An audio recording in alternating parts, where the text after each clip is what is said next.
A humble mail-order bride named Sarah Collins arrived in the wealthy frontier town of Silver Creek with nothing but a worn suitcase and dreams of a better life. The town's elite took one look at her threadbare dress and turned their backs, leaving her alone and heartbroken. Whispers and judgment followed her everywhere. She was too poor, too common, not worthy of their society.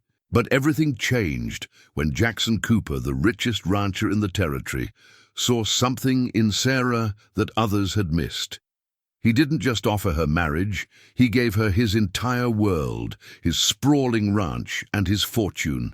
What made this wealthy cowboy choose a penniless bride over all the society ladies who sought his hand? The stagecoach rattled to a stop, kicking up clouds of dust that settled on Sarah Collins's already travel-worn dress. She clutched the creased letter in her pocket, the marriage agreement that had brought her all the way from Boston to Silver Creek, Wyoming territory. The carefully penned words had promised so much: a respectable marriage, a comfortable home, a fresh start.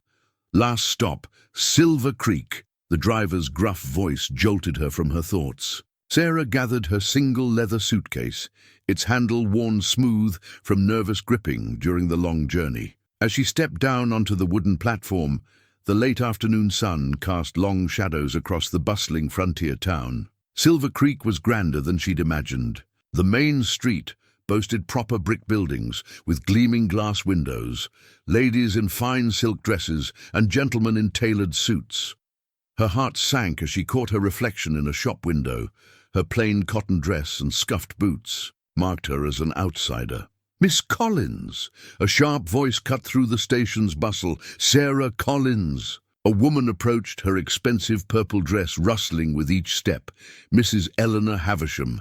Sarah recognized the name from her correspondence with her intended groom. "Yes, ma'am." Sarah straightened her spine, trying to project dignity despite her dusty appearance. Mrs. Havisham's eyes swept over Sarah's simple attire, her lips pursing.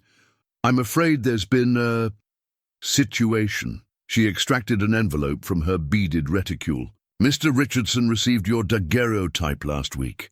He's decided," she paused, choosing her words carefully, "to pursue other arrangements." The world tilted beneath Sarah's feet. "But the agreement?" Her fingers found the letter in her pocket, now feeling as insubstantial as the hopes it had carried. "Mr. Richardson was expecting someone more." Mrs. Havisham gestured vaguely at Sarah's appearance. "Suitable for his position in society. He's willing to cover your return fare to Boston." Sarah's cheeks burned with humiliation, but she forced her voice to remain steady. "I spent everything. I had to come west. I can't—" She swallowed hard. "I won't go back." "As you wish." Mrs. Havisham's tone suggested this was precisely the poor judgment she expected. "The Pioneer Inn might suit your means, though I wouldn't delay seeking employment." She turned to leave, then paused. "Word of advice, Miss Collins. Silver Creek has standards. You might find yourself happier in one of the mining towns." Sarah watched Mrs. Havisham's purple silk disappear into the crowd, her fingers still wrapped around the worthless marriage agreement. Through the station window, she caught a glimpse of rolling ranch land, stretching toward distant mountains. On the horizon, a sprawling house stood proud against the darkening sky, the Cooper Ranch, she would later learn. She squared her shoulders and picked up her suitcase. She'd sold every possession except what fit in this case, spent every penny to reach Silver Creek. The letter had promised her a future, and though that promise lay in ashes, she refused to let it be the end of her story. She'd find a way to make her own place in this town, no matter what they thought of her threadbare dreams. Across the street, two elegantly dressed women whispered behind their fans, their eyes fixed on Sarah's patched sleeve. She lifted her chin and started walking. She was poor, not broken, and Sarah Collins had never needed anyone's permission to survive. The sun dipped lower, painting the grand brick buildings in gold. Somewhere in this town, there would be a place for her. She just had to be strong enough to find it. The Pioneer Inn lived up to Mrs. Havisham's implications. Paint peeled from its weathered clapboards, and the steps creaked ominously under Sarah's feet. Still, it was shelter, and the innkeeper, a gruff widow named Mrs. Potts, had at least looked her in the eye while naming her price. $3 a week, not a penny less, Mrs. Potts had declared, and you'll need to share the washroom with the other girls. Now, in her narrow third-floor room, Sarah opened her suitcase and reached for the hidden pocket she'd sewn herself. Her fingers found the cool silver of her mother's locket. She'd promised herself she wouldn't sell it. It was her last connection to home, to the woman who taught her to hold her head high no matter what life threw at her. But $3 a week. A knock at her door startled her. A young maid stood in the hallway, arms full of rough linens. "I'm Jenny," she said, offering a sympathetic smile. "Thought you might need these." "Thank you." Sarah helped her spread the sheets on the thin mattress. "I'm Sarah Collins." "I know," Jenny's cheeks coloured. "News travels fast here, especially when Mrs. Havisham's doing the telling." Sarah's hands stilled on the bedding. "I suppose everyone knows then." "Don't let them get to you." Jenny straightened the pillowcase with more force than necessary. "This town, they think money's the same as worth, but some of the poorest people I know have the richest hearts." Sarah touched the locket through her dress. "My mother used to say something similar." "Smart woman." Jenny glanced at the door, then lowered her voice. "Listen, if you need work, the general store's looking for help. Mr. Peterson's wife is having a baby, and they need someone to mind the shop mornings. It won't be much, but thank you, Jenny." Sarah felt tears threatening and blinked them back. "I'll go first thing tomorrow." But tomorrow brought its own humiliations. Mr. Peterson took one look at her worn dress and shook his head. "We have a certain clientele," he explained, not unkindly. "Perhaps try the laundry." The laundry didn't want her either, nor did the dressmaker, the milliner, or the cafe. By midday, Sarah's feet ached from walking, and her throat was tight from swallowing pride. She paused outside the bank, watching wealthy ladies sweep in and out. Their silk dresses rustled like autumn leaves, their jewels catching the sunlight. One woman's necklace probably cost more than everything Sarah owned. Her mother's locket seemed to grow heavier against her chest. "Not yet," she whispered to herself. "Not while there's still hope." She was so lost in thought that she almost collided with a man exiting the bank. "Pardon me, miss," a deep voice said, steadying her with a gentle hand. Sarah looked up into eyes the colour of summer sky. The man was tall, well-dressed, but without the studied elegance of town dandies. His hands were strong, tanned, working hands despite his fine clothes. "My fault entirely," Sarah managed, stepping back. She caught whispers from nearby ladies. "Jackson Cooper, and richest rancher in the territory." He touched his hat and moved past her, but Sarah felt his gaze follow her down the street. She straightened her spine, refusing to hurry despite the whispers that trailed in her wake. Back in her room that evening, Jenny brought her a bowl of soup and more kindness than Sarah had encountered all day. "Give it time," the maid advised. "This town's like a wild horse. It fights anything new at first, but it can be gentled." Sarah fingered her mother's locket, remembering the way Jackson Cooper's eyes had held no judgment, only interest. Perhaps Jenny was right. Perhaps time would soften Silver Creek's sharp edges. Or perhaps, she thought as she drifted off to sleep, she would have to find the strength to reshape those edges herself. The Silver Creek Gazette Society page lay open on Sarah's small dresser, its neat columns announcing the upcoming Harvest Festival. She'd found the paper discarded in the inn's parlour, Mrs. Havisham's scripted column taking pride of place. "Only the finest of Silver Creek society will attend this year's grand celebration." The words might as well have been barbed wire, designed to keep people like her firmly outside. "They put it in writing to make sure everyone knows their place," Jenny said, sliding a cup of tea across Sarah's worn table. "Miss Victoria Blackwood writes half of it, even if Mrs. Havisham gets the credit."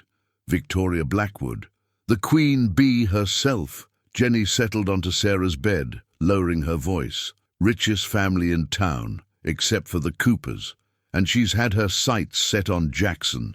Cooper since they were children. Sarah's mind flashed to the man outside the bank. His kind eyes, the way he'd steadied her with those strong hands. They're courting, Jenny snorted. She wishes. Mr. Cooper's too busy running his ranch to play society games. But that doesn't stop her from acting like she's already Mrs. Cooper. A commotion from the street drew them to the window. A gleaming carriage had stopped outside, and a woman in an emerald green dress descended, her blonde hair arranged in perfect curls. Speaking of the devil, Jenny murmured, that's her now. Victoria Blackwood moved like she owned the street itself, parasol tilted just so. Two other ladies flanked her, their dresses equally fine, but somehow less commanding. They paused beneath Sarah's window, voices carrying clearly in the morning air. Did you hear about the mail-order bride? Victoria's voice dripped honey-coated poison. Apparently she's refusing to leave town, living right here, in this establishment. How dreadfully common, one of her companions tittered. Indeed, though I hear Mr. Cooper actually spoke to her yesterday, outside the bank of all places. Sarah's cheeks burned. She stepped back from the window, but Jenny grabbed her arm. Watch, she whispered. As if on cue, a rider appeared at the end of the street. Jackson Cooper sat tall in the saddle, his horse's coat gleaming in the sunlight. He slowed as he passed Victoria's group, tipping his hat politely, but not stopping despite Victoria's obvious attempt to catch his eye. Instead, his gaze lifted to Sarah's window. Their eyes met for a brief moment before he rode on. Victoria's face darkened like a thundercloud. She snapped her parasol shut and herded her companions toward the millinery shop, her sharp voice carrying complaints about dusty streets and inconsiderate riders. Well, Jenny said, fighting a grin. That was interesting. It was nothing. Sarah turned from the window, but her heart was racing. He was probably just curious about the town scandal. Mr. Cooper doesn't care for scandal, or for Victoria's games. Jenny gathered her cleaning supplies. You know what I think? I think he sees something in you that reminds him of himself. What do you mean? He wasn't born rich, built everything from nothing just 10 years ago. The society folks had to accept him once he got wealthy, but they've never forgiven him for proving that fine breeding isn't everything. Sarah picked up the newspaper again, studying the society column with new eyes. Every line about proper behavior and acceptable connections felt like a wall built to protect privilege. But walls, she reminded herself, could be climbed. The Harvest Festival, she said slowly. It's open to the public, isn't it? Jenny's eyes widened. Sarah, no, they'll eat you alive. They already think the worst of me. Sarah traced the announcement's elegant script. What more can they do? Don't underestimate Victoria Blackwood. She's ruined people for less. But Sarah was thinking of Jackson Cooper's quiet defiance, the way he'd refused to play Victoria's game. Perhaps it was time to stop trying to prove herself worthy of Silver Creek's society. Perhaps it was time to show them that their approval had never been the prize she was seeking. The Harvest Festival transformed the town square into a dream of autumn splendor. Lanterns strung between maple trees cast golden light over hay bales and harvest displays. Ladies in jewel-toned silks twirled with gentlemen in dark suits while a string quartet played from the bandstand. Sarah pressed her mother's locket for courage before stepping into the light. She'd spent 3 days reworking her best dress, using every skill her mother had taught her. The deep blue cotton was simple but elegantly cut, with clever tucking that disguised its worn spots. Still, her empty dance card felt like a brand as she made her way through the crowd. Well, if it isn't the mail-order reject, Victoria Blackwood's voice cut through the music. She stood with her usual coterie, resplendent in burgundy silk. I'm surprised you had the nerve to show your face. Sarah lifted her chin. It's a public event, Miss Blackwood. Public, yes. Victoria's smile was razor-sharp. But there are standards. For instance, she plucked Sarah's dance card from her wrist, holding it up for her friends to see. Empty. How embarrassing. Though what else could one expect? The surrounding conversation died away as people turned to watch. Sarah felt her cheeks burn, but kept her spine straight. I wasn't aware that worth was measured by dance cards. No? Victoria's eyes glittered. Then perhaps we should measure it by rejected marriage proposals or the quality of one's. She looked pointedly at Sarah's dress. Attire. I've always found character to be a better measure. The deep voice sent a ripple through the crowd. Jackson Cooper stood behind Victoria, his expression neutral, but his eyes hard as steel. He wore a perfectly tailored black suit that emphasized his broad shoulders, but his tan marked him as a man who worked his own land. Victoria's face underwent a remarkable transformation, spite melting into sweet welcome. Jackson, we were just discussing the importance of maintaining proper social. I heard what you were discussing. He moved past her, as if she were invisible, stopping before Sarah. Miss Collins, I believe this dance is mine. Sarah's heart thundered as he took her dance card, inscribing his name in bold strokes. She caught a glimpse of Victoria's face, pale with fury, before Jackson led her onto the dance floor. His hand was warm at her waist, calloused fingers gentle against her own. I apologize for being presumptuous, he said softly as they began to move. But I've been hoping for a chance to speak with you properly. Have you? Sarah matched his steps, grateful for her mother's insistence on dancing lessons. Or were you just being kind? I'm rarely kind for kindness' sake, Miss Collins. His eyes crinkled at the corners. I find it wastes everyone's time. The music swept them past Victoria's group. Sarah could feel their stares like needles. Then why? Because I recognized something in you. He guided her through a turn, his movements sure and steady. The same thing I saw in myself 10 years ago when I first came to Silver Creek with nothing but determination and dreams. And now you own half the valley. I own what I earned. His voice hardened slightly. Every acre, every head of cattle. I built it all myself. The society folks had to accept me once I succeeded, but they've never forgiven me for proving that their rules don't matter. Sarah thought of her empty suitcase, her worn shoes, her refusal to retreat. Rules only matter if you accept them. Exactly. He smiled, and something warm unfurled in Sarah's chest. Which is why I'd like to offer you a job. The music was ending. Around them, other couples prepared to separate, but Jackson kept hold of her hand. My housekeeper left last month. The position comes with room and board at the ranch and a fair wage. The rich rancher offers the poor mail-order bride a position as his servant. Sarah raised an eyebrow. That will set tongues wagging. Let them wag. His eyes held hers steadily. I'm offering you a chance, Miss Collins. What you make of it is entirely up to you. The music stopped. Across the square, Victoria watched them with naked hatred. But for the first time since arriving in Silver Creek, Sarah felt the ground steady beneath her feet. When do I start? Before we jump back in, tell us where you're tuning in from. And if this story touches you, make sure you're subscribed because tomorrow I've saved something extra special for you.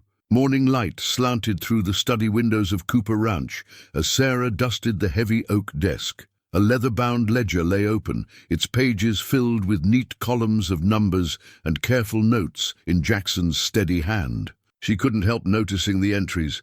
Advanced Thomas Miller seed money for spring planting. Extended Crawford widow's loan payment. Poor harvest. Hired Jim's boy Pete needs work for school fees. Snooping through my books, Miss Collins?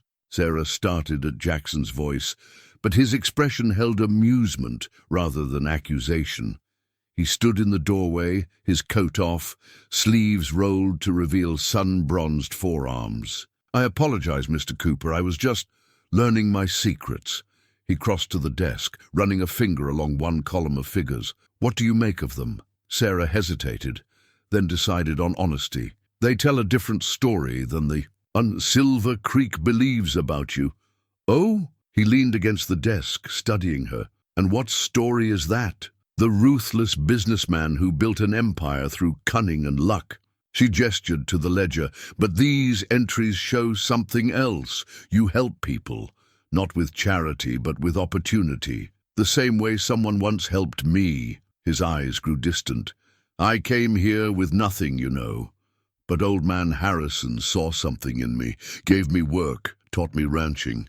When he died, he left me enough to buy my first piece of land." He smiled slightly. "Victoria's father was furious, said Harrison had lost his mind, leaving property to a saddle tramp. Is that why she dislikes you so much?" "Part of it." He straightened, closing the ledger. "Mostly she can't forgive me for refusing to court her. A marriage would have legitimized my position in society. But you didn't want legitimacy on their terms. No more than you do." His gaze held hers. "I've watched you this past week, Miss Collins. You work hard, but more than that, you notice things. See people for who they are, not what they own." Sarah thought of Jenny's kindness, Mrs. Potts's gruff fairness, the way Jackson's ranch hands tipped their hats to her with genuine respect. Money's a poor measure of character, yet it's the only measure this town understands. He moved to the window, looking out over the corrals where horses kicked up dust in the morning sun. "Do you know why I really offered you this position? I assumed it was pity." He turned sharply. "Is that what you think of me?" "No," she said softly.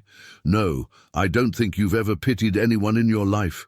You respect people too much for that." Something changed in his expression, a softening around the eyes, a quirk of his lips. "You see? You understand. That's why I wanted you here, not for dusting ledgers or managing the household, though you do both admirably. I wanted someone who sees the world the way I do." Heat crept up Sarah's neck. "Mr. Cooper, Jackson," he said. "Please, at least when we're alone." The intimacy of it made her heart flutter. "Jackson, what exactly are you suggesting?" "For now, dinner, tonight. Not as employer and housekeeper, but as two people who understand what it means to build something from nothing." Through the window, Sarah could see Silver Creek in the distance, its church spire gleaming. Somewhere down there, Victoria Blackwood was probably already planning her next attack. But up here, in this sun-filled study with its telling ledger and its remarkable owner, none of that seemed to matter. "Yes," she said, "I'd like that." His smile was like sunrise breaking over the mountains. "Good. Because I have a feeling, Miss Collins, that you and I could build something remarkable together." As she left the study, Sarah's fingers brushed the locket at her throat. For the first time since arriving in Silver Creek, she felt her mother would truly be proud. Not because she'd found security or position, but because she'd remained true to herself, and in doing so had found someone who valued that truth above all else. Sarah found the note slipped beneath her door the morning after her dinner with Jackson. The paper was expensive, the handwriting elegant but unsigned. "Ask him about Elizabeth Harrison. Ask why old man Harrison's daughter left town the same night Cooper got his inheritance. Some fortunes are built on more than hard work." Her hands trembled as she read it again. The dinner had been perfect. Simple food served in the ranch house's cozy dining room, hours of conversation that flowed like water.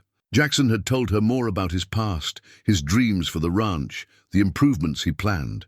Not once had he mentioned anyone named Elizabeth. A knock at her door made her jump. Jenny stood there, her face worried. "Sarah, you need to hear this. I was just at the general store." "Come in." Sarah pulled her inside, showing her the note. "Did you know about this? About Elizabeth Harrison?" Jenny's face paled. "That's what I came to tell you. Victoria's in town, spreading stories. She says," Jenny twisted her apron, "she says Mr. Cooper seduced Elizabeth Harrison to get her father's land, that when the old man died, Elizabeth fled in shame." Sarah sank onto her bed. "It's not true. It can't be." "Of course it's not." The new voice made both women turn. Mrs. Potts stood in the doorway, her usually stern face softened with concern. "I was here when it all happened. Elizabeth Harrison ran off with a traveling salesman 2 months before her father died. Broke the old man's heart. That's why he left the land to Jackson. Said he was more a son to him than his own blood ever was." "Then why?" "Because Victoria. Blackwood sees you as a threat." Mrs. Potts entered the room, closing the door. "Jackson Cooper's shown more interest in you in 1 week than he has in her in 10 years. She'll use any weapon she can find." Sarah looked down at the note. "She wants me to doubt him." "More than that," Jenny said. "She wants everyone in town to doubt both of you. She's saying you're repeating history, that you're using your position here to trap him, just like she claims Elizabeth did." Anger flared in Sarah's chest, hot and bright. "I'm nothing like—" She stopped, realizing this was exactly the reaction Victoria wanted. Mrs. Potts nodded approvingly. "Good girl. Keep your head. Victoria's playing a dangerous game, spreading lies about Jackson Cooper. He might be patient with gossip about himself, but if she hurts someone he cares for—" The implications hung in the air. Sarah smoothed the note with trembling fingers. "What should I do?"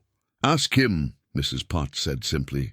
"Not because you doubt him, but because he deserves to know what's being said, and because—" She gave Sarah a knowing look. "If there's to be anything real between you, it needs to be built on truth." After they left, Sarah stood at her window, watching the sun climb over the mountains. The note felt heavy in her hand, weighted with choices. She could ignore it, pretend she'd never seen it. She could pack her bags and leave, avoid becoming entangled in Silver Creek's web of rumors and revenge. Or she could do what she'd promised herself when she first arrived, face whatever came with courage and dignity. The decision, when it came, felt like stepping into clear air.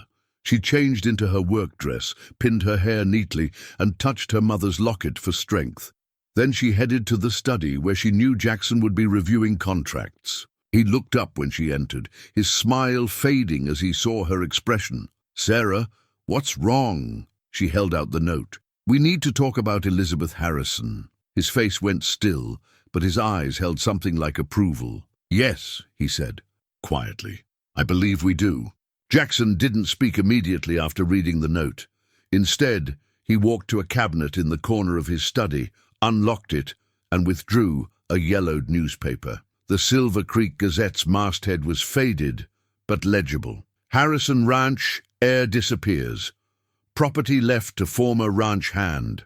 "I keep this," he said quietly, "to remind myself that truth outlasts gossip." He handed Sarah the paper. "Read it, all of it." Sarah smoothed the brittle page carefully. The article painted a different picture than Victoria's whispers. Elizabeth Harrison, described as willful and impetuous, had left with a traveling salesman named James Morton after her father refused to sell part of the ranch to fund Morton's business ventures. The article went on to detail how Jackson Cooper had discovered Morton's outstanding debts in 3 territories and warned old man Harrison, only to be too late. "She'd already gone," Jackson said, his voice heavy with old regret. "Took her father's cash box with her. Morton had convinced her they'd make a fortune in railroad speculation. What happened to her? She wrote once, 6 months later, penniless in Denver, Morton long gone." He ran a hand through his hair. "I offered to bring her home, but she refused. Pride, shame, stubbornness, maybe all 3. Her father died a week after receiving her letter." Sarah set the paper down gently. "And he left you the ranch. Said I was the son he'd wished he'd had." Jackson's laugh held no humor. "Victoria's father contested the will, of course. Said I'd manipulated a grieving man. But Harrison had been teaching me ranching for years, grooming me to take over. He knew Elizabeth would never come back to run it. Why didn't you ever tell this story? Clear your name? And drag Elizabeth's name through the mud?" He shook his head. "She made foolish choices, but she didn't deserve that. Besides, I figured actions would speak louder than words. 10 years of running this ranch honestly, helping where I can, that should count for something." Sarah thought of the ledger with its careful notes of help given and faith extended. "It counts for everything." He turned to her then, his eyes intense. "Now you know the worst they can say about me. If you want to leave, I'll understand. Victoria won't stop her attacks and being associated with me."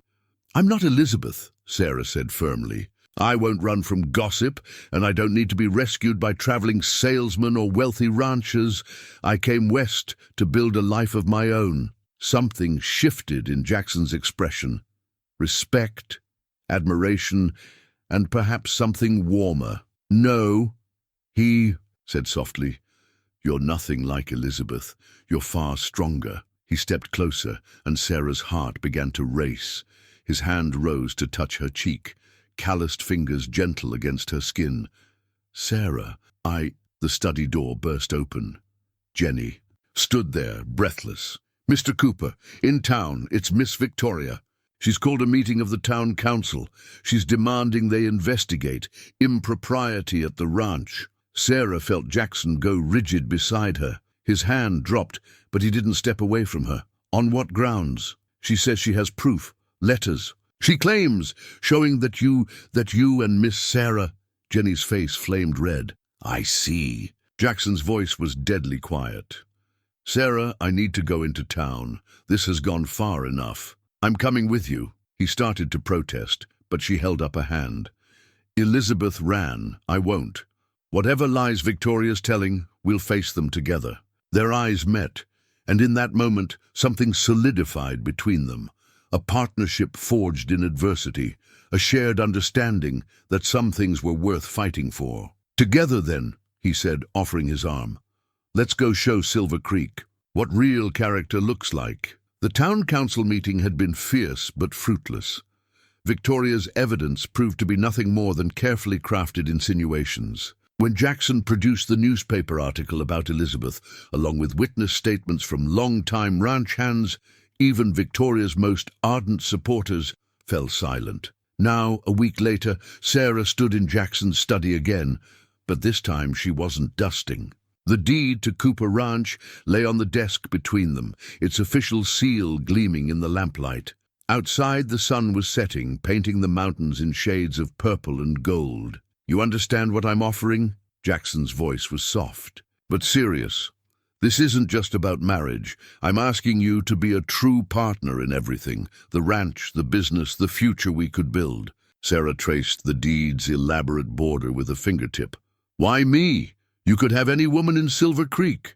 Victoria? Victoria wants to own me." He moved around the desk, taking Sarah's hands in his. "You want to build something with me. There's a world of difference in that. The town will talk. The town always talks, but look at this." He released her hands to open his ledger. "Since you've been here, we've increased efficiency by 15%. Your ideas about rotating the cattle pastures, modernizing the account books.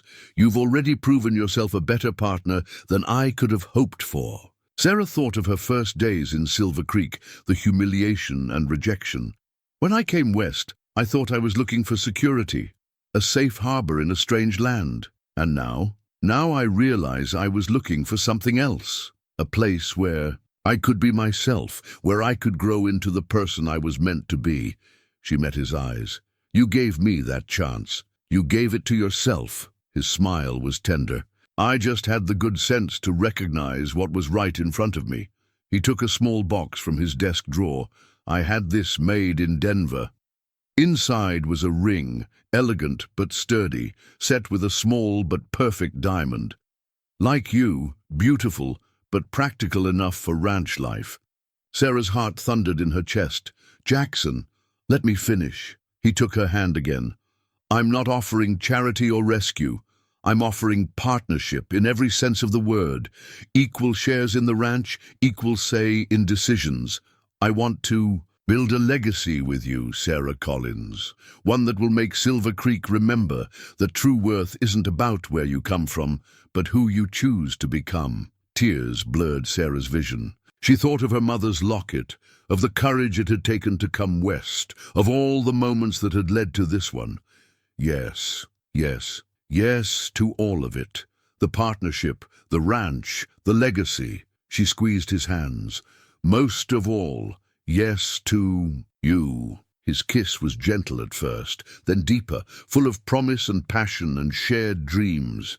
When they finally parted, his eyes were bright with joy and mischief. "Shall we go tell Victoria?" Sarah laughed, feeling lighter than she had in months. Let's make an announcement in the society pages. Local rancher eschews proper society match for mail-order bride of dubious background. Wealthy cattleman discovers true love comes without pedigree, Jackson countered, pulling her close again. Town shocked as Cooper Ranch gains competent management at last. Their laughter mingled in the warm evening air. Through the window, Sarah could see ranch hands heading to the bunkhouse, horses in the corrals, the endless sweep of land that would now be partly hers. Not just a safe harbor after all, but a kingdom built on hard work and honest values, one that she would help expand and nurture. What are you thinking? Jackson asked softly. That some dreams are too small. She touched her mother's locket, then reached for the deed, and that the best ones come true in ways we never expect. Speaking of dreams, he grinned. Wait until you see what I have planned for the south pasture. Sarah picked up his ledger, already making mental calculations. Tell me everything. The wedding invitations were simple but elegant, engraved on cream-colored paper. Mr. Jackson Cooper and Miss Sarah Collins request the honor of your presence. Sarah watched Mrs. Potts's face as she read the invitation, noting how the older woman's stern expression softened. Well, Mrs. Potts said, smoothing the paper with careful fingers, Victoria Blackwood will have something to say about this. Victoria Blackwood has already said plenty. Jenny burst into the room, her face flushed with anger.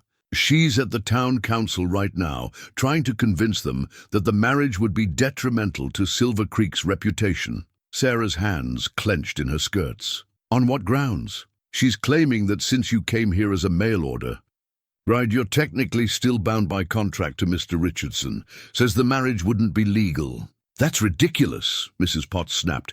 Mr. Richardson rejected the contract himself. Everyone knows that. Everyone knows a lot of things, came a new voice. Jackson stood in the doorway, his expression grim. But Victoria's father has just filed an injunction against the marriage. Sarah felt the blood drain from her face. Can they do that? They can try. Jackson crossed the room to take her hands. They're claiming that as founding members of Silver Creek, they have the right to protect the town's moral character. They've convinced Judge Morton to at least hear their case. Judge Morton? Jenny's eyes widened. But he's Victoria's uncle. Exactly. Jackson's jaw tightened. They're trying to force a delay, hoping to either break us apart or drive us to marry elsewhere. Either way, Victoria wins. She'll claim we were forced to flee in shame. Sarah lifted her chin. Then we don't flee. We fight. Sarah? No. She pulled away, pacing to the window. I've run before. Left Boston because I thought I needed someone else to give me a future. But that's not who I am anymore. She turned back to face them. This is our home, our life. I won't let them take that from us. Mrs. Potts cleared her throat. I may be able to help with that. She reached into her pocket and withdrew a folded letter. Been saving this, hoping it wouldn't be needed. It's from Elizabeth Harrison. The room went still. Jackson's voice was hoarse when he spoke. When? Came last month. She's in San Francisco. Now married to a merchant, doing well. Mrs. Potts handed him the letter. She heard about you and Sarah, offers her congratulations, and something more.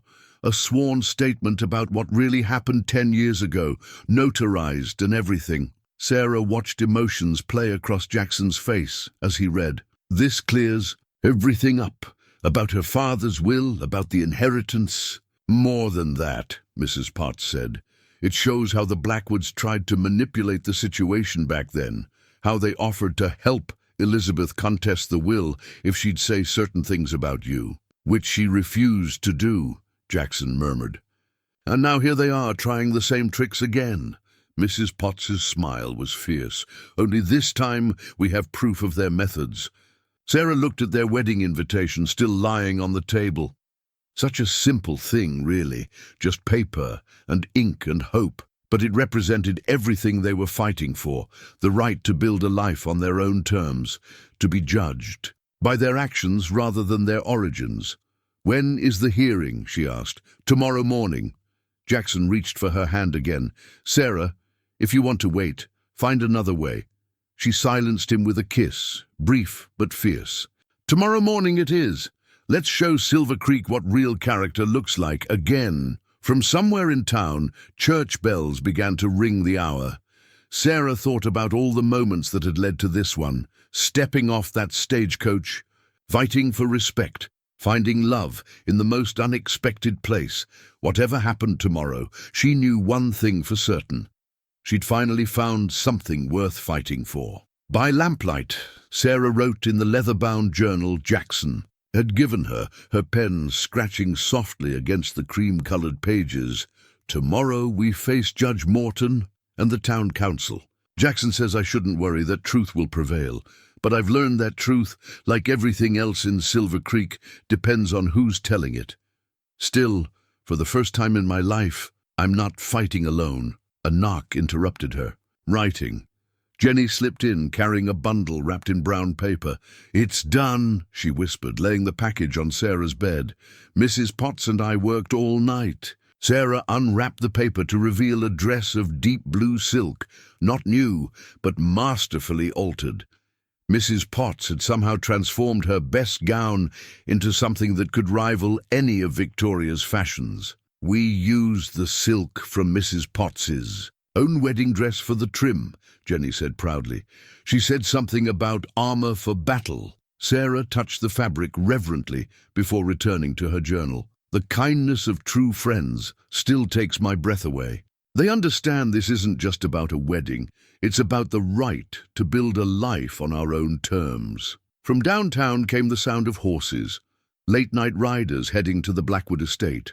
Victoria was gathering her allies. Sarah's pen moved faster. "Jackson thinks Victoria's desperate attack is about him, about her wounded pride. But I've seen the way she looks at the ranch, at the empire he's built. This isn't about love. It's about power. The Blackwoods have always controlled Silver Creek's narrative. A mail-order bride rising to become mistress of the territory's largest ranch. It destroys everything they believe about birthright and social order." She paused, remembering the ledger in Jackson's study, the careful notes of lives touched and improved.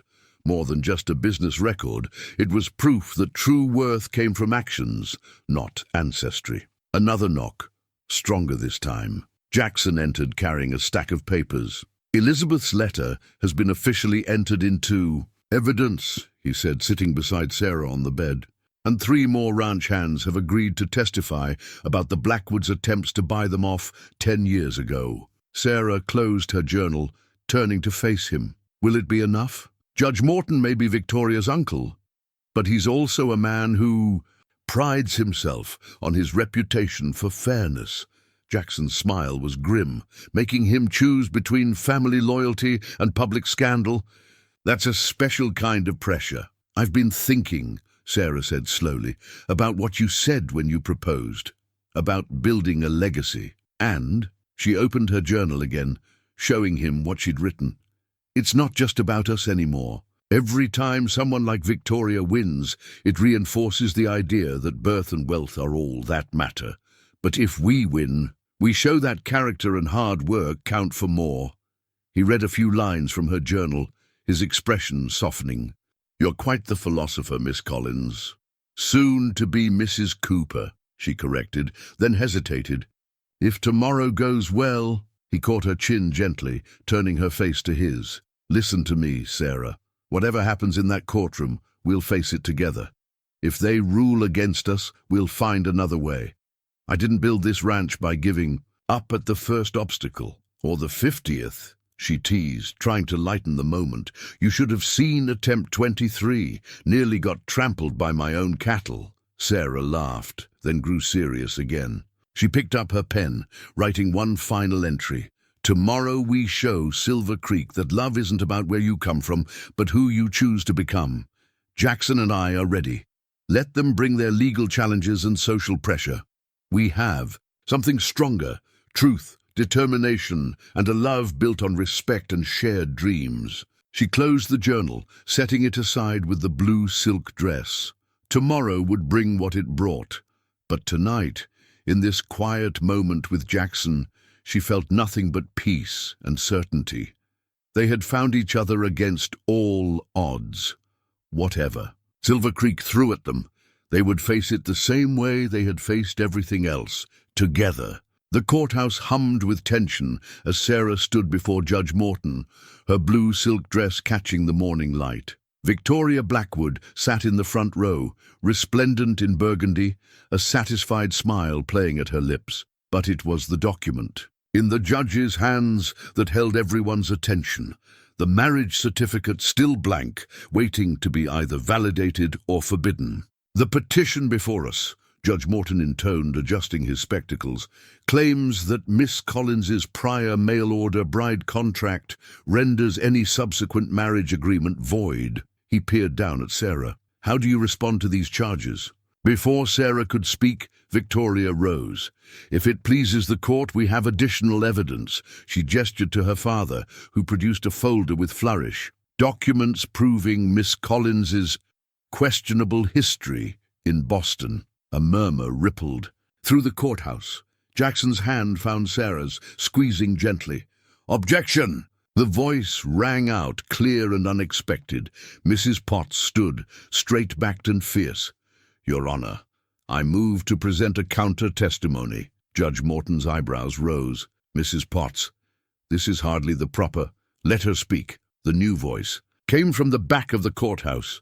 Elizabeth Harrison Cooper stood in the doorway, elegant in a San Francisco fashion. I believe my testimony is relevant to these proceedings. The room erupted in whispers. Victoria's face went pale. Elizabeth walked forward, her steps measured and confident. Your Honor, 10 years ago, the Blackwoods tried to manipulate me into contesting my father's will. They wanted to prevent Mr. Cooper from inheriting what he'd rightfully earned. She placed a packet of letters on the judge's desk. Here's their written offer to assist me in exchange for false testimony.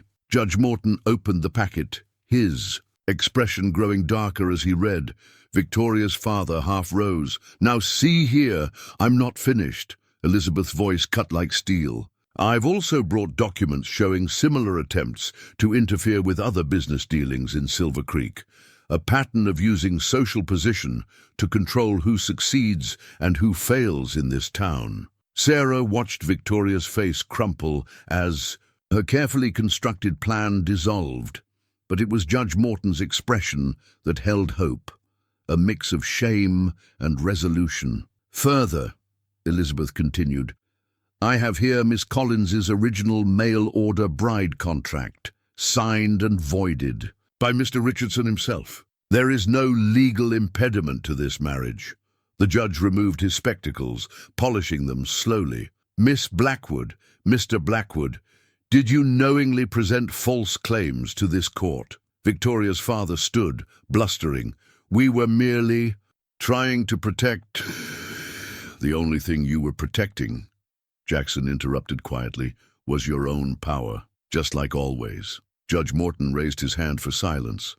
I find no legal barrier to this union. He lifted his pen. In fact, I would be honored to sign this marriage certificate myself, unless... He looked at Sarah and Jackson. You'd prefer to wait. Sarah felt Jackson's questioning gaze. She thought of her journal entry from the night before about choosing who you become. Looking at Victoria's defeated expression, she felt not triumph, but something like pity. No, Sarah said clearly. We're ready now. The ceremony that followed was brief but meaningful. Jenny produced the rings she'd been guarding. Mrs. Potts sniffled quietly in the background. Even Elizabeth smiled, her own past hurts clearly healed by time and success. As Judge Morton's pen scratched across the marriage certificate, making it official, Sarah heard Victoria's quick steps fleeing the courthouse. Not in shame, she suspected, but in transformation. Sometimes the hardest lessons were the most necessary. Mrs. Cooper, Jackson whispered, helping her down the courthouse steps into the bright afternoon light. How does it feel to be a properly scandalous Silver Creek bride? Sarah laughed, touching her mother's locket. Like everything I never knew I wanted. The town spread before them, its streets and buildings somehow different now. Not barriers to overcome, but a community to help build. They had won more than just the right to marry. They had won the chance to show Silver Creek a different way forward. "Well," came Mrs. Potts's voice behind them, "are you two just going to stand there? There's a wedding breakfast waiting at the ranch, and I didn't spend all night baking for it to go to waste." Hand in hand, they walked toward their future, the marriage certificate safely tucked away, not just a legal document, but proof that love, truth, and determination could overcome any boundary society tried to draw. The ranch management book lay open on Sarah's desk, its pages now filled with her neat handwriting alongside Jackson's. 3 months into her marriage, she'd developed her own system of notes and annotations. North pasture rotation schedule adjusted for early frost. Cattle count, 847, up 12 from last month. New windmill installation completed ahead of schedule. Mrs. Cooper, one of the younger ranch hands, Tommy, stood in the doorway. Got a situation with the Miller account. Sarah smiled at the title she was still getting used to. "What's wrong, Tommy?" "Well, ma'am, they're asking for an extension on their loan payment. Bad wheat harvest this year." Sarah consulted her records. "The Millers had been reliable partners for years. Tell them we'll adjust the terms. They can make half payments through winter, make up the difference after spring planting." Tommy's relief was visible. "Yes, ma'am. Thank you, ma'am." After he left, Sarah made careful notes in the ledger. Jackson's voice came from behind her. "You're getting good at this." She turned to find him leaning against the doorframe, hat in hand, dust from the range still on his clothes. "I had a good teacher, better than good, I'd say." He crossed. "To examine her notes. This payment adjustment for the Millers, exactly what I would have done." "I know. I learned it from your old ledgers." She touched the neat columns of numbers. "Every decision based on both business and compassion. It's a delicate balance." Speaking of balance, Jackson pulled up a chair. "The town council sent another letter. They want you to join the education committee." Sarah's pen paused mid-word. "Me, but surely Victoria." "Victoria left for Denver last week. Apparently she's engaged to a banker there." His eyes crinkled with amusement. "Life has a way of moving forward, whether we expect it or not." Sarah thought of the frightened mail-order bride she'd been just months ago. It certainly does. A commotion outside drew them to the window. A new family was arriving. The Hendersons, hired to manage the south grazing operation. Their wagon was piled high with belongings, 3 young children perched atop the load. "I'll have Jenny prepare the old foreman's cabin," Sarah said, already making notes. "They'll need supplies to start, of course. We can deduct it from their first month's wages, already taken care of." Jackson grinned at her surprise. "I saw your notes about preparing for their arrival. Gave the orders this morning." Sarah felt a warmth that had nothing to do with the afternoon sun. This was what real partnership felt like, anticipating each other's thoughts, working together seamlessly. She turned back to the ranch management book, adding fresh entries. Henderson family arrived, housing prepared, initial supplies provided. Then, in the margin, a more personal note. "Remember what it feels like to be new, starting fresh. Extend to others the welcome you wished for." "You're doing more than learning the ropes," Jackson said softly, reading over her shoulder. "You're redefining them." Sarah thought of the town council's letter, the changing atmosphere in Silver Creek. The old barriers were falling, slowly but surely. Her marriage to Jackson had done more than challenge social conventions. It had shown that success could come from unexpected places, that worth wasn't about where you started, but how you chose to live. A knock at the door revealed Mrs. Potts, who now served as their part-time housekeeper. "The Henderson children are asking about school," she announced. "And the missus wants to know if there's a church nearby." "I'll talk to them," Sarah said, adding another note to her book. "We'll need to arrange transportation to town for school days. And perhaps," she glanced at Jackson, "perhaps it's in time we started holding some community gatherings here at the ranch. Sunday suppers, maybe." Jackson's smile was all the answer she needed. As Mrs. Potts hurried off to welcome the newcomers, Sarah made one final entry in the ranch management book. "Cooper Ranch isn't just a business. It's a community, a place where anyone can build a future if they're willing to work for it. Our job isn't just to manage the land, but to nurture the dreams that grow here. Looking up, she caught Jackson watching her with that mix of pride and love that still made her heart skip. "What?" "Just thinking," he said, pulling her close, "that hiring a mail-order bride was the best business decision I ever made." Sarah laughed and closed the book. Some things, after all, were too precious for ledgers and accounts.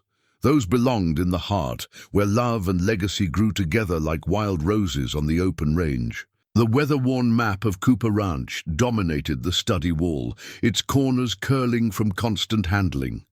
Sarah traced the ink lines marking water sources, her finger stopping at the now-dry creek beds. 6 weeks without rain had turned the late summer into a battle for survival. "The North Well's gone dry," Jackson announced, entering with trail dust still on his clothes. "Henderson says the South one's not far behind." Sarah added another X to the map. "How many cattle have we lost?" 12 this week, but it's not just us." He slumped into his chair. "Half the small ranches in the territory are talking about is selling out." Sarah studied the map's topography markings, her mind racing. "What about the old mining tunnels in Chapman's Ridge? You once said they were always wet." "Too dangerous. Cave-ins. Could be prevented with proper supports." She pulled out the ranch management book. "We have the lumber and the mining. Engineer who surveyed for the railroad last month. He's still in town." Jackson straightened. "Sarah, listen." She spread out her calculations. "If we can access that groundwater, run pipes down to the main valley, it wouldn't just save our cattle. We could help the smaller ranches, too. It would take every penny of our reserve funds. Then we'll use them." She met his eyes steadily. "Isn't this what Cooper Ranch stands for?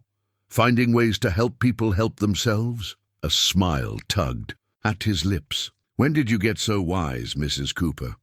"I married a man who taught me that true wealth lies in what you build together." Their discussion was interrupted by an unexpected visitor. Victoria Blackwood, now Victoria Ainsworth, stood in the doorway, her Denver fashions dusty from travel. "I heard about the drought," she said without preamble. "Father says you'll lose everything." Sarah tensed, but Victoria raised a hand. "I'm not here to gloat. I'm here to help." She produced a document from her bag. "My husband's bank is willing to extend credit, enough to tide over the smaller ranches until rain comes." "Why?" Jackson asked bluntly. "Because you were right." Victoria's voice softened. "About everything. Success isn't about controlling others. It's about building something worthwhile." She managed a small smile. "Marriage to a self-made banker has been educational." Sarah shared a look with Jackson. "We appreciate the offer, Victoria, but we have another plan." They spread out the map, explaining the mining tunnel project. Victoria listened intently, her business training evident in her quick questions. "It's risky," she said finally, "but brilliant." She straightened her skirts. "What if we combined our ideas? The bank loans could fund additional pipelines, help more ranches access the water." And so, an unlikely alliance was born. Over the next weeks, the ranch transformed into a hub of activity. The mining engineer, excited by the challenge, developed a detailed extraction plan. Neighboring ranchers provided labor, working alongside. Cooper Ranch, hands to shore up tunnels and lay pipes. Sarah updated their map daily, marking each new water line like veins bringing life back to the parched land. Even Mrs. Potts joined the effort, organizing a group of town women to provide meals for the workers. The day water first flowed from the new pipes, Sarah stood with Jackson watching their cattle drink deeply from the filled troughs. "We did it," she whispered. "You did it," he corrected. "Your vision, your plan, our plan," she insisted. "Everything." "Good here, we build together." Victoria approached, carrying paperwork. "The first loan payments won't be due until spring," she said, "and the bank's considering opening a Silver Creek branch." Sarah noticed how the other woman had changed, her proud bearing now tempered with purpose. Perhaps they had all been transformed by challenge and choice. That evening, Sarah added new notes to their ranch management book. Water project completed. All participating ranches sustained. Estimated cattle saved, 1,500 head. Project cost exceeded by 15%, but value immeasurable. In the margin, she added a more personal note. Sometimes the worst challenges reveal the best in people. Silver Creek is changing. We're learning that true strength lies not in standing alone, but in lifting each other up. Jackson read over her shoulder, then pulled her into a kiss that tasted of dust and triumph and love. Ready for our next adventure, Mrs. Cooper? Sarah glanced at their map. Its new waterlines a testament to what determination and cooperation could achieve. Always, Mr. Cooper. Always. The town council minutes recorded a historic moment in Silver Creek's history. Motion to elect Sarah Cooper as first female council member passes unanimously. Sarah ran her fingers over the fresh ink, still amazed at how much had changed. In the year since her arrival, quite a difference from being the scorned mail-order bride, isn't it? Mrs. Potts said, arranging tea things in Sarah's new council office. Though if you ask me, they should have done this months ago after the drought. It wasn't just the drought project. Jenny, now head housekeeper at Cooper Ranch, straightened a pile of petitions. It's everything Mrs. Cooper's done since. The school expansion, the lending library, the Women's Business Association. Speaking of business, Victoria entered carrying financial reports. The bank's board has approved loans for 3 more female-owned shops. Her Denver polish had softened into something more genuine. Who would have thought Silver Creek would become a model of progressive business practices? Sarah smiled at the irony of working alongside her former nemesis. Victoria's banking expertise had proven invaluable in their efforts to expand opportunities in Silver Creek. The council minutes from 10 years ago tell a different story, Sarah said, pulling out the old leather-bound volume. Every page is filled with restrictions, limitations, ways to keep power concentrated among a select few, written by my father and his friends, Victoria acknowledged quietly. We were so afraid of change, of losing control. We never realized that by holding others down, we were limiting ourselves too. A knock at the door announced Jackson's arrival. He carried a large parcel, special delivery for the newest council member. Sarah unwrapped it to find a new ledger, bound in tooled leather with her initials. Inside, he'd written, "For the next chapter of Silver Creek's story." Perfect timing, she said, opening it to the first page. The council's considering some major changes. She began to write in her careful hand. Proposal to establish Silver Creek Business Development Fund, providing equal opportunity loans regardless of gender or social status. Initial funding pledged by Cooper Ranch and Ainsworth Banking. Father will have strong opinions about this, Victoria warned, but her eyes sparkled, especially the part about my bank's involvement. Let him, Sarah said firmly. Silver Creek is everyone's home now. It's time our policies reflected that. The afternoon brought a stream of visitors, ranchers' wives with ideas for new businesses, young women seeking education opportunities, even Mrs. Havisham, who had gradually become one of Sarah's strongest supporters. Never thought I'd see the day, Mrs. Potts muttered, bringing in more tea.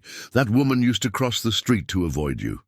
People change, Sarah said. We all have. Later, reviewing applications for the new business fund, Sarah found herself thinking of that first day in Silver Creek, the rejection, the whispers, the loneliness. The town that had once shunned her now looked to her for leadership.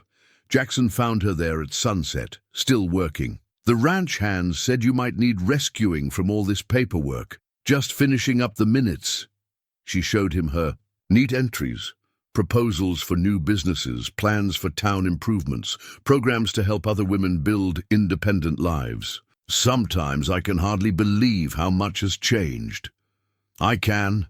He perched on the edge of her desk. You showed this town a better way, proved that character matters more than circumstance. We proved it, she corrected. Everything good here. We still build together. She made one final entry in the council minutes, motion to establish annual Silver Creek Founders Festival, celebrating all who contribute to our community's growth, passed unanimously. A new tradition, Jackson mused. Think the old guard will approve? They'll adapt. Sarah smiled. After all, if a mail-order bride and a self-made rancher can become town leaders, anything's possible in Silver Creek. She closed the ledger, ready to head home. Through her office window, she could see the lights of Silver Creek coming on one by one, each one representing a family, a dream, a future waiting to unfold. The town that had once been a symbol of rejection had become a beacon of possibility. Tomorrow would bring new challenges, new opportunities to build and grow. But tonight, walking home hand in hand with Jackson, Sarah knew they would face it all together, just as they had since the day he saw past her threadbare dress to recognize a spirit as unstoppable as his own. The letter from Sarah's sister lay open on her desk, its Boston postmark a reminder of the life she'd left behind. Dearest Sarah, Mother would be so proud. We're taking the train west next week. I can hardly wait to see this empire you've built. Nervous? Jackson asked, finding her reading the letter for the 100th time. A little. Sarah touched her mother's locket. When I left Boston, I was running away from poverty, from pity. Now you're a respected business owner, town council member, and my brilliant wife. He pulled her close. Though I'm still not sure what you see in this humble rancher. She laughed against his chest. Humble, the man who revolutionized cattle ranching in the territory? The sound of approaching wheels interrupted their banter. Sarah's heart leaped as a hired carriage rolled up the drive, her sister Emma's familiar face beaming from the window. Sarah! Emma flew into her arms while her husband James helped their children down. Oh, look at you! You're positively glowing! Sarah led them into the house, watching their reactions. Emma's eyes widened at the elegant furnishings, the signs of prosperity and taste. This is all yours, her nephew William asked, gazing around in awe. Ours, Jackson corrected, entering with their bags. Everything here we built together. Over dinner, Sarah watched her family absorb the changes in her. Emma kept shaking her head in wonder. When you wrote about becoming a mail-order bride, we were so worried. But this... Would Mother have approved, do you think? Sarah asked. Softly, Emma reached across the table to squeeze her hand. She always said you had steel in your spine. She knew you'd find your way. Later, showing Emma the ranch accounts, Sarah remembered their childhood dreams of escape from poverty. It's strange, she mused. I came west looking for security, but found purpose instead. And love, Emma added, watching through the window as Jackson showed William the horses. Real love. The next day, Sarah took them into town. She couldn't help smiling at their surprise when shopkeepers called out greetings, when ranch wives stopped to consult her about business matters. Mrs. Cooper, a young woman, hurried up, eyes bright. The loan committee approved my application. I can open my dress shop next month. That's wonderful, Mary. Sarah turned to her sister. Mary's designs are extraordinary. She'll be dressing all of Silver Creek soon. Emma waited until Mary left before saying, They respect you here. Really respect you. It wasn't always that way. Sarah led them to the town square. See that? Bench, I sat there my first day thinking I'd made the biggest mistake of my life. Now you're the heart of this place. Emma's voice held pride and something like awe. The visit passed too quickly. On their last evening, Sarah found James in the study, examining the ranch management book. Remarkable operation you run here, he said. We've been thinking of expanding west ourselves. Perhaps, would you consider a business partnership? Sarah's heart warmed at this final validation. I'll have Jackson draw up some proposals. At the station, Emma hugged her tight. I was wrong to doubt your decision to come west. You found something precious here. More than found it, Sarah said. We built it. Watching the train pull away, Sarah felt Jackson's arms slip around her waist. Happy? Complete, she answered. For the first time in my life, completely complete. They walked home through their town, for it was their town now, shaped by their vision of what community could be. Every storefront, every friendly face, every new enterprise represented a small victory over the prejudices that had once threatened to defeat her. That evening, Sarah added her sister's letter to a box of precious mementos: her mother's locket, the infamous marriage agreement that had brought her west, the town council election certificate. Each one a chapter in her transformation from unwanted mail-order bride to beloved wife and community leader. "Ready for bed, Mrs. Cooper?" Jackson called. "Coming, Mr. Cooper." She closed the box gently. Tomorrow would bring new challenges, new opportunities to build and grow. But tonight she was simply grateful for every step of the journey that had led her home. The foundation document for Silver Creek's first public trust bore two signatures at the bottom: Jackson and Sarah Cooper.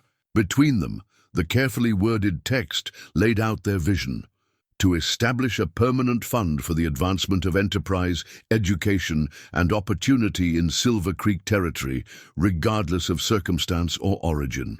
"It's a fine thing you're doing," Judge Morton said, affixing his official seal.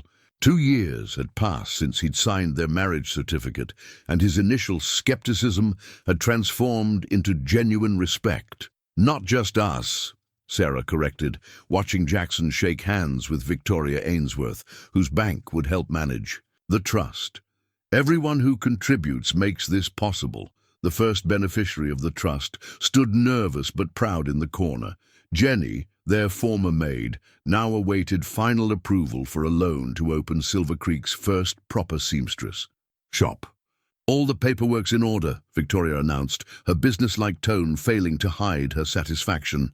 "Congratulations, Mrs. Harrison." Sarah smiled at Jenny's married name.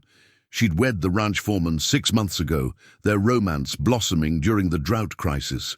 Now they represented exactly the kind of hard-working couple the trust was designed to help. "This is just the beginning," Jackson said, reviewing the trust's ambitious scope. "With the railroad coming through next year, Silver Creek's going to grow. We need to make sure that growth benefits everyone." The foundation document spelled out their plans: loans for new businesses, scholarships for promising students, grants for community improvements. But more than that, it enshrined the principles that had transformed Silver Creek from a closed society into a place of possibility. "Remember when they tried to stop our wedding?" Sarah mused later, walking home with Jackson through the bustling streets. "Now look at this place." Indeed, Silver Creek had blossomed. New shops lined the main street, their owners a mix of old families and newcomers. Children played in the newly built schoolyard, their laughter carrying on the warm spring air. Outside Mary's dress shop, ladies from all social circles mingled, admiring her latest designs. "Mrs. Cooper," a voice called out. Ruth Miller, wife of one of their tenant farmers, hurried over. "The library committee approved our proposal. We're getting new books for the children's section." The public library had been Sarah's pet project. Started with donations from her own books and grown through community support. Now it served as both learning center and meeting place, its reading room often full of people improving themselves through education. Back at the ranch, Sarah added the foundation document to their records, its purpose extending far beyond legal requirements. This was their true legacy. Not just the land or the cattle or the wealth they'd built, but the changes they'd inspired in how people saw themselves and each other. "Penny for your thoughts?" Jackson asked, finding her still at her desk at sunset. "I was thinking about that first day, when Mrs. Havisham told me to try my luck in a mining town."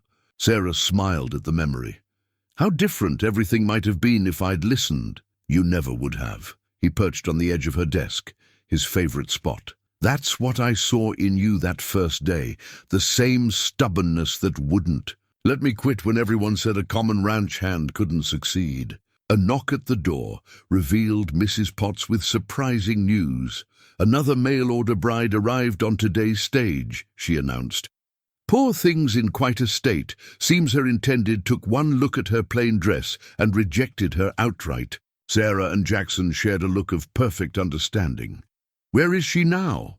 At my inn, of course. Where else would I put her? Tell her. Sarah paused, thinking of all the twists and turns that had led to this moment. Tell her to come. See me tomorrow. I may have an opportunity for her. After Mrs. Potts left, Jackson raised an eyebrow. Planning to take on another project? We're always talking about paying our blessings forward. She gestured to the foundation document. What better way than to help someone else find their path? He pulled her into a kiss that still made her heart race. Have I told you lately how much I love you, Mrs. Cooper? You might have mentioned it. She smiled against his lips, but I never tire of hearing it. Outside their window, Silver Creek prepared for night, lights twinkling on one by one. Each light represented a story, a dream, a future made possible, because two unlikely people had dared to challenge the old ways. Their legacy would live on, not just in documents and buildings, but in every life touched by the simple truth they'd proven, that worth came from character, not circumstance, and that love could transform not just two hearts, but an entire community. 1 year later, the family portrait hung in pride of place above the study fireplace. Sarah and Jackson Cooper, surrounded by their growing family, not just their newborn daughter Grace, but the extended clan of ranch hands, employees and friends who had become their true family in Silver Creek. It's perfect, Jenny said, adjusting Grace's christening gown. The former maid, now a successful businesswoman, had become one of Sarah's dearest friends. Though I still say the baby has your eyes. And Jackson's stubborn chin, Sarah laughed, cradling her daughter. Through the window, she could see her husband giving a riding lesson to Catherine, the mail-order bride they'd helped last year. She'd turned out to have a natural way with horses and now managed their breeding program. The sound of carriages announced the arrival of their guests. The christening would bring together all of Silver Creek, from ranch hands to bankers, a gathering that would have been unthinkable 3 years ago. Victoria Ainsworth arrived first, her own newborn son in arms. Ready for the big day? She settled beside Sarah, their children reaching for each other with curious fingers. Father actually agreed to attend, said he couldn't miss his honorary granddaughter's christening. Sarah smiled at how far they'd all come. Mr. Blackwood had gradually softened his stance, especially after the foundation's success proved that prosperity could be shared without being diminished. Mrs. Potts bustled in with fresh lemonade. Just saw Judge Morton arriving and Mrs. Havisham's wearing her best purple dress. The whole town's turned out, Jackson said, entering with Catherine. Even got a telegram from Elizabeth Harrison. Sends her love from San Francisco. Sarah touched her mother's locket, now containing a tiny portrait of Grace alongside the old family picture. Mother would have loved this, she said softly. Not just the baby, but everything we've built here. Speaking of building, Jackson pulled out the latest bank statement. The foundation's funded 15 new businesses this year. Jenny's shop is the most successful clothing store in the territory. Catherine's breeding program is revolutionizing horse trading. And the libraries, adding a second story. Not bad for a mail-order bride and a former ranch hand, Sarah teased.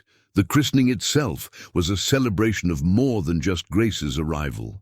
It marked the transformation of Silver Creek from a rigid society into a true community. As Grace was passed from arms to arms, Sarah saw the future they'd helped create, one where worth was measured by character, where opportunity was limited only by ambition and effort. Later, as the party moved to the garden, Sarah found Jackson standing before the portrait. Quite a family we've made, he said, pulling her close. Quite a legacy, too. She leaned into him, watching Grace being doted on by their gathered friends. Though I don't think our story's finished yet. Oh? Mary's opening a second dress shop in the new railroad town.